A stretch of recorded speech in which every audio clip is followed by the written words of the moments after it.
So it is election season in Canada, and the biggest issue for the elections in Canada happens to be Donald Trump. The latest tariffs announced by the American president has invited some sharp reactions across the political spectrum. While each may have a different opinion on the deal with Trump, the consensus seems to be to put Canada first and to retaliate if tariffs are imposed. In a grim assessment of the Canada-US ties, Prime Minister Mark Carney has said that the era of deep economic security and military ties between Canada and the United States is effectively over. Now, Mike Carney has also said that President Trump's office has reached out to arrange for a call, and they'll be speaking certainly in the course of the next day or two.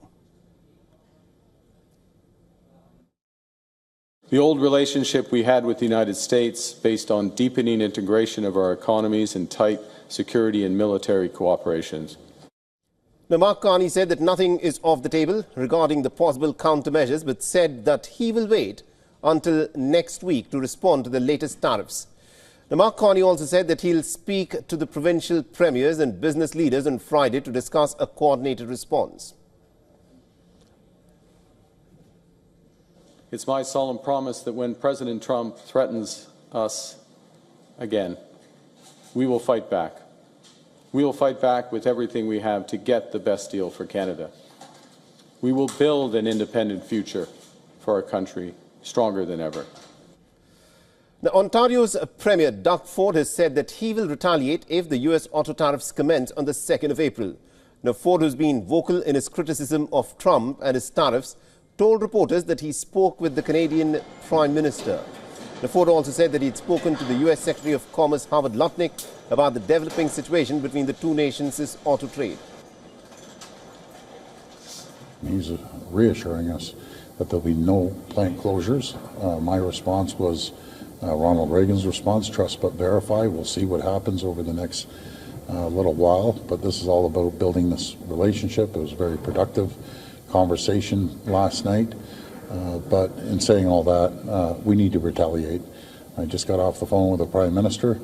I had a good conversation with the Prime Minister. He agrees 100%. We need to retaliate when it'll be both the Prime Minister and myself agree. Let's not do this till April 2nd. Let's see what's coming Now, Canada's opposition Conservative leader, Pierre Poilievre, has also condemned the unjustified and unprovoked tariffs.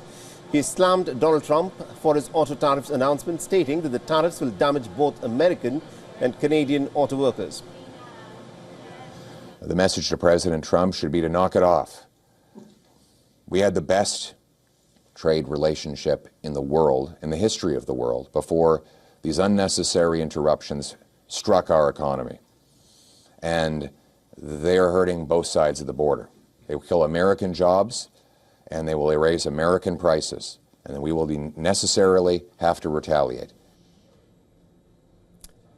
Now, Canada will be heading to the polls on the 28th of April. The Canada-US ties and also a push for strong leadership to counter US President Donald Trump's tariff is expected to dominate the 5-week election race. For all the latest news, download the WION app and subscribe to our YouTube channel.